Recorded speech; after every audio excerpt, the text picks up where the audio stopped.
एक पिता की दर्द भरी कहानी। सुकुमार का रहस्य। टेलीफोन की घंटी से सुकुमार का ध्यान भंग हुआ। रिसीवर उठाकर उन्होंने कहा, हेलो बाबा, मैं सुब्रत बोल रहा हूँ। उधर से आवाज़ आई, हाँ बेटा बोलो, कैसे हो? बच्चे कैसे हैं? रश्मि कैसी है? एक सांस में सुकुमार ने कई प्रश्न कर डाले। बाबा, हम सभी ठीक हैं। आपकी तबीयत कैसी है? ठीक ही है बेटा, अब इस उम्र में तबीयत का क्या है, कुछ ना कुछ लगा ही रहता है। अब तो ज़िंदगी दवा के सहारे चल रही है। बेटा, बहुत दिन बाद आज मेरी याद आई है। बाबा, क्या करूं, इतनी व्यस्तता हो गई है कि समय ही नहीं मिल पाता। रोज़ ही सोचता हूं फ़ोन करूं, परंतु किसी ना किसी काम में व्यस्तता हो जाती है। सच कह रहे हो बेटा, जैसे जैसे तुम्हारी पदोन्नति होगी, जिम्मेदारियां भी बढ़ेंगी और व्यस्तता भी। बाबा, आपसे एक बात कहना चाहता हूँ, बुरा तो नहीं मानेंगे? कहो ना बेटा, बुरा मानने की क्या बात है। मैं सोच रहा था माँ के चले जाने के बाद आप बिल्कुल अकेले हो गए हैं। आपकी तबीयत भी ठीक नहीं रहती है। हम लोग भी आपसे मिलने कभी कभार ही कलकत्ता आ पाते हैं। अगर आप ठीक समझें तो कलकत्ता का मकान बेचकर आप भी अमेरिका चले आएं। यहाँ गुड़िया और राज के साथ आपका समय भी कट जाएगा और हम लोग भी आपकी ओर से निश्चिंत हो सकेंगे। सुब्रत का प्रस्ताव सुकुमार को ठीक ही लगा। सोचने लगे, नौकरी से रिटायर हुए 10 वर्ष बीत चुके हैं और कितने दिन चलूँगा। किसी दिन आंख बंद हो जाने पर सुब्रत मेरी अर्थी को कंधा भी देने नहीं आ पाएगा। लिहाजा सुकुमार ने पेपर में विज्ञापन देकर मकान का सौदा कर लिया और निश्चित समय पर कोलकाता आकर सुब्रत ने पैसों का लेन देन कर लिया। पोस्ट ऑफिस में, MIS और बैंक में जो कुछ सुकुमार ने रखा था उसका भी ड्राफ्ट सुब्रत ने अपने नाम से बनवा लिया। कलकत्ता की संपत्ति बेचने के बाद वे लोग अमेरिका जाने के लिए तैयार थे। निश्चित समय पर वे लोग दमदम एयरपोर्ट पर पहुंच गए। सुब्रत ने कहा, बाबा आप यहाँ सोफे पर बैठिए, मैं चेक इन करके आता हूँ, फिर आपको ले चलूँगा। सोफे पर सुकुमार बैठ गए। उनका मन अतीत में खो गया। जिंदगी के एक एक पन्ने खोलने लगे। जिस मकान को इतने शौक से बनवाया था उसे बेचते समय मन कचोट कर रहा था। सर्विस में रहते हुए सुकुमार ने पत्नी चंद्रा से कहा था, तुम्हारी इच्छा हो तो कंपनी का क्वार्टर ले लेते हैं, आराम से रहेंगे। परंतु चंद्रा तैयार नहीं थी। कहने लगी, आज हम आराम से रह लेंगे, परंतु रिटायर होने पर फिर तो फुटपाथ पर आना पड़ेगा। बच्चे कहाँ रहेंगे? चाहे जैसे भी हो, एक छोटा मोटा मकान या फ्लैट कंपनी से ऋण लेकर ले लो। कम से कम बुढ़ापे में इधर उधर भटकना तो नहीं पड़ेगा। कितने शौक के साथ सुकुमार ने यह मकान बनवाया था। चंद्रा भी तो थोड़े ही दिन मकान में रह पाई। अचानक एक दिन रात को उसकी तबीयत ज़्यादा खराब हो गई। सुकुमार ने इलाज के लिए उसे अस्पताल में दाखिल करवाया था। उसके कई अंगों ने काम करना बंद कर दिया था। डॉक्टरों की लाख कोशिशों के बाद भी चंद्रा को बचाया नहीं जा सका और उसने इस दुनिया को अलविदा कह दिया। चंद्रा की मौत के बाद सुब्रत और रश्मि कोलकाता आए और कुछ ही दिनों के बाद वे वापस चले गए। उनके जाने के बाद इस बार सुकुमार बिल्कुल अकेले हो गए थे। कहीं पर भी मन नहीं लगता था। इतने बड़े घर में अकेले रहना मानो घर काटने के लिए दौड़ता हो। खाना पकाने और झाड़ू पोछा आदि के लिए एक महिला को पार्ट टाइम रखा था जो घर का सारा कामकाज करती थी। अचानक सुकुमार का ध्यान भंग हुआ। उन्हें लगा कि काफ़ी देर हो चुकी है। सुब्रत चेक इन करके अभी तक आया नहीं था। घड़ी पर नज़र डाली तो लगभग 2 घंटे का समय निकल गया था। सुकुमार ने अमेरिका जाने वाली फ़्लाइट के काउंटर पर जाकर पूछा, मैडम मेरा नाम सुकुमार बनर्जी है। मेरे बेटे का नाम सुब्रत बनर्जी है। हमें अमेरिका की फ़्लाइट पकड़नी थी। वह चेक इन के लिए आया होगा। काउंटर पर कार्यरत महिला ने यात्रियों की लिस्ट देखकर बताया, जी हाँ, सुब्रत बनर्जी नाम के यात्री ने चेक इन किया था। अमेरिका की फ़्लाइट निकलते हुए 1 घंटे से अधिक हो गया है। परंतु मैडम, उसी फ़्लाइट से तो मुझे भी अमेरिका जाना था।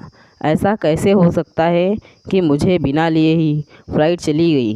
अंकल जी, जितने भी यात्री उस फ़्लाइट में जाने वाले थे सभी लोग गए हैं। कोई यात्री छूटा नहीं है, अन्यथा हमारी ओर से घोषणा ज़रूर की जाती।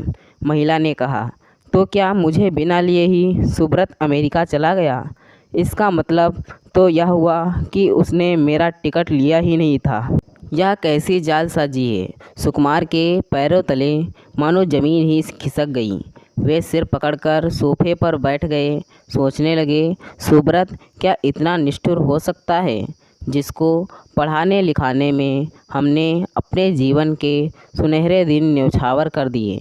हर तरह की कटौती करके सुब्रत की पढ़ाई लिखाई में कोई भी कमी हमने नहीं आने दी। ले देकर सुब्रत हमारा इकलौता बेटा है। मैं और चंद्रा हमेशा ही उसकी सुख सुविधा का ख्याल रखते हैं। आज जब मुझे उसके सहारे की ज़रूरत थी तो वह मुझे बेसहारा छोड़कर धोखा दे गया। उसी उधेड़-बुन में सुब्रत के बचपन की याद ताज़ा हो गई और एक एक दृश्य उनके मानस पटल पर प्रतिबिंबित होने लगा। बचपन से ही सुब्रत काफ़ी मेधावी था। अपने कक्षा में सदैव प्रथम आता।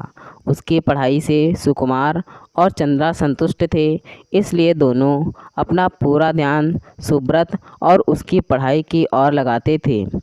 उनका एक ही उद्देश्य था कि सुब्रत पढ़ लिख कर एक कामयाब इंसान बने। सुब्रत परीक्षाओं में पोजीशन लाता गया और हायर सेकेंडरी में तो वह मेरिट लिस्ट में आया। सरकार की ओर से छात्रवृत्ति मिलने पर वह आगे की पढ़ाई करने के लिए कैलिफोर्निया यूनिवर्सिटी जाना चाहता था। सुकुमार की इतनी सामर्थ्य नहीं थी कि उसे पढ़ने के लिए विदेश भेज सकें। सुब्रत को बाहर भेजने के चक्कर में सुकुमार ने क्या क्या पापड़ नहीं बेले, किसी के सामने हाथ नहीं पसारे। तब तो बस एक ही धुन सवार थी कि सुब्रत किसी तरह अमेरिका चला जाए। इसी बात को लेकर उनकी छोटे भाई संदीप में झकझक भी हो गई थी।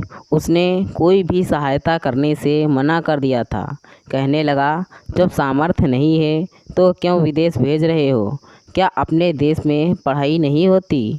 यहाँ पढ़कर क्या बच्चे नौकरी नहीं करते? अरे, जितनी चादर हो उतने ही पैर पसारने चाहिए। मैं तुम्हारी कोई मदद नहीं कर सकता। संदीप के आचरण से सुकुमार को काफ़ी तकलीफ़ हुई। उन्होंने मन ही मन ठान लिया कि चाहे जो भी हो, अब मदद के लिए भाई के दरवाजे पर कदम नहीं रखेंगे। तभी से दोनों भाइयों के बीच एक कटुता आ गई थी और आपसी संबंध ही एक तरह से टूट गया। सुकुमार सोचने लगे कि चाहे जैसे भी हो, सुब्रत को बाहर भेजना ही है। कुछ सरकारी छात्रवृत्ति, कुछ पीएफ से ऋण और कुछ अन्य स्रोतों से व्यवस्था करके आखिर में वे सुब्रत को विदेश भेजने में कामयाब हो गए। कैलिफोर्निया यूनिवर्सिटी में भी सुब्रत का एकेडमिक करियर उज्जवल रहा, जिससे वहीं पर उसे जॉब भी मिल गई और वह अपना ध्यान वहीं लगाने लगा। सिक्योरिटी कर्मचारी की आवाज़ सुनकर सुकुमार का ध्यान टूटा। वह पूछने लगा, सर, आपको कहाँ जाना है? मैं देख रहा हूँ काफ़ी समय से आप यहाँ बैठे हुए हैं। बेटा, मैं कहाँ जाऊँगा, यह तो मैं भी नहीं जानता। मुझे बेटे के साथ अमेरिका जाना था, परंतु वह तो मुझे छोड़कर चला गया। अब तकदीर मुझे जहाँ ले जाएगी वहीं जाना पड़ेगा। इतना कहकर सुकुमार खड़े हो गए और सोचने लगे, इस मुसीबत की घड़ी में किसके पास जाऊं? कौन मुझे सहारा देगा? उन्होंने दिमाग पर काफ़ी जोर दिया, परंतु कुछ भी सूझ नहीं रहा था। चहलकदमी करते हुए वे एयरपोर्ट से बाहर निकल गए और बस पकड़ने के लिए आगे बढ़ते गए। अचानक उनके जहन में बचपन के दोस्त दीपंकर की याद आई। दोनों साथ साथ स्कूल व कॉलेज में पढ़े थे और उनका आपस में पारिवारिक संबंध भी था। वे सोचने लगे, क्या दीपंकर मेरी मदद करेगा? क्या उसने मुझे माफ़ कर दिया होगा? वैसे मैंने तो कोई अपराध नहीं किया था, सिर्फ सुब्रत के करियर की वजह से दीपंकर की पत्नी मालिनी की बात नहीं मान सका। मालिनी चाहती थी कि उनकी बेटी देवयानी की शादी सुब्रत से हो जाए ताकि वह अपनी आंखों के सामने बेटी का घर बसता देख ले। मालिनी को मालूम था कि उसे जो बीमारी लग गई है अब वह ज़्यादा दिन की ही मेहमान नहीं है।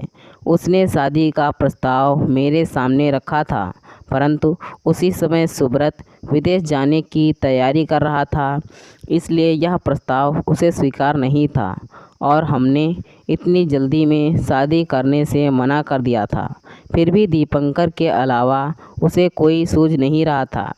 सोचा, चलकर देखने में हर्ज ही क्या है, हो सकता है अब तक उसने माफ़ कर दिया हो। उसके सामने रोऊंगा, गिड़गिड़ाऊंगा और अपनी मजबूरी बताऊंगा तो शायद उसका मन पिघल जाए। एक बार दीपंकर के घर चलता हूँ, फिर जैसा होगा देखा जाएगा। यह सोचते हुए वे दीपंकर के घर की ओर चल दिए। थोड़ी ही देर पश्चात दीपंकर के घर वे पहुँच गए और दरवाजे पर लगी कॉल बेल का स्विच दबा दिया। कॉल बेल की आवाज़ सुनकर दीपंकर की नौकरानी काजल ने दरवाज़ा खोला और पूछा, किससे मिलना है? दीपंकर है घर में? जी हाँ बाबू तो हैं घर में, पर आप कौन हैं? उनसे कहो कि उनका दोस्त सुकुमार बनर्जी आया है। काजल ने जाकर दीपंकर से कहा, कोई सुकुमार बनर्जी नामक सज्जन आपसे मिलना चाहते हैं। उन्होंने आपको अपना मित्र बताया है। सुकुमार बनर्जी का नाम सुनते ही दीपंकर ने कहा, उन्हें अंदर बुलाकर सोफे पर बैठाओ। जैसे ही दीपंकर ने ड्राइंग रूम में प्रवेश किया, सुकुमार के धैर्य का बांध टूट गया और वे फूट फूट कर रोने लगे। आँखों से अविरल अश्रुधारा बह रही थी, जबान नहीं खुल रही थी। उनका मन अपने बचपन के साथी के समान जी भरकर रो लेने का कह रहा था। दीपंकर ने पास जाकर सुकुमार के कंधे पर हाथ रखते हुए पूछा, सुकुमार क्या बात है? इस तरह जार जार रोए जा रहे हो, यह क्या हालत बना रखी है? सुकुमार की गिंगी बंद गई थी, जबान से एक शब्द भी नहीं निकल रहा था तो सिर्फ आंसुओं का सैलाब। दीपंकर ने पानी का गिलास पकड़ाते हुए कहा, लो पहले थोड़ा जल पियो, शांत हो। अब तुम मेरे पास हो, अपने जिगरी दोस्त के पास। सुकुमार ने पानी का गिलास लेकर एक ही सांस में पूरा गिलास खाली कर दिया। उन्हें लगा कि उनका तन मन शीतल हो रहा है, तनाव भी धीरे धीरे कम हो रहा है और उन्होंने एक गहरी सांस ली और बोल उठे, यार मैं क्या बताऊं तुझे, इस उम्र में आकर मैं अपने द्वारा ही चला गया। मैंने कभी सपने में भी नहीं सोचा था कि मुझे इस प्रकार का दिन देखना पड़ेगा, जहाँ चारों तरफ सिर्फ अंधकार ही अंधकार है। मैं कुछ समझा नहीं, कुछ खोल कर भी बताओ, या सिर्फ इस प्रकार ही पहेलियाँ बुझाते रहोगे? तुम्हारे हालत देखकर मेरे जहन में तरह तरह की प्रश्न उठने लगे हैं। इसके बाद सुकुमार ने सारी घटना दीपंकर के सामने बयां कर दी। दीपंकर ने गहरी सांस लेते हुए सुकुमार की एक एक बात बड़े ध्यान से सुनी। अब सुकुमार के इस हालत में पहुंचने का कारण स्पष्ट हो चुका था। दीपंकर कहने लगे, यह कैसी विडंबना है, जिस पिता ने अपने बेटे को पढ़ाने और एक अच्छा इंसान बनाने के लिए अपना सब कुछ दांव पर लगा दिया हो, उसके साथ ऐसा सलूक, उसको उच्च शिक्षा दिलाने के लिए अपनों से भी जिसने संबंध खराब कर लिए, उसे ऐसा करते हुए जरा भी संकोच नहीं हुआ। क्या माँ बाप इसी दिन के लिए अपने बच्चों को पालते पोसते हैं कि उम्र में इस पड़ाव पर उन्हें धोखा मिले? आजकल के बच्चे कितने स्वार्थी हो गए हैं। माँ बाप अपने 4 बच्चों को पाल पोस कर पढ़ा लिखा कर कामयाब बनाते हैं, परंतु 4 बच्चे एक माँ बाप की देखभाल नहीं कर सकते। जब उन्हें सहारे की ज़रूरत होती है तो बच्चे उनके साथ इस तरह का सलूक करते हैं। दीपंकर का मन ग्लानि से भर गया। सोचने लगे, इससे अच्छी तो लड़कियां होती हैं जो पराये घर जाकर भी जीवन भर माँ बाप के सुख दुख को बांटने की कोशिश करती हैं। उन्हें अपनी बेटी देवयानी की याद आ गई। दूर रहते हुए भी बाबा का हालचाल पूछे बगैर सोती नहीं। फ़ोन पर ही 1000 हिदायतें देती रहती। बाबा, नाश्ता व भोजन समय पर कर लेना, दवा समय समय पर लेते रहना, सुबह शाम पार्क में टहलना ज़रूर, सेहत का ख्याल रखना, खाली समय का उपयोग पुस्तकें पढ़कर टीवी देखकर करना, आजकल क्रिकेट का मैच भी हो रहा है उसे देखना, आदि आदि। सुकुमार कहने लगे, दीपंकर, अब मैं क्या करूं, कहाँ जाऊं, कुछ समझ में नहीं आ रहा है। बेहतर हो मुझे किसी वृद्धा आश्रम में भेज दो। क्या कह रहे हो सुकुमार? मेरे रहते तुम्हें वृद्धा आश्रम में जाने की ज़रूरत नहीं है। यहाँ मैं भी अकेला रहता हूँ। शादी के बाद देवयानी के पूना चले जाने से मैं भी तो अकेला हो गया हूँ। मेरी मदद करने के लिए काजल है जो 24 घंटे मेरे सुख दुख का ख्याल रखती है। अच्छा है तुम आ गए हो। अब हम दोनों का समय आराम से कट जाएगा। पुरानी बातें हमें जीवन जीने की प्रेरणा देंगी। मुझे उम्मीद है तुम ना नहीं करोगे। सुकुमार का सिर कृतज्ञता से झुक गया था। उन्हें लगा कि आकाश के गहन अंधकार में आशा की एक किरण दिखाई दे रही है। तो दोस्तों, यह थी हमारी आज की कहानी।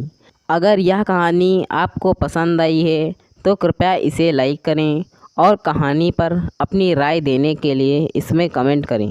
दोस्तों, ऐसी ही और कहानियाँ सुनने के लिए हमारे चैनल को सब्सक्राइब करें।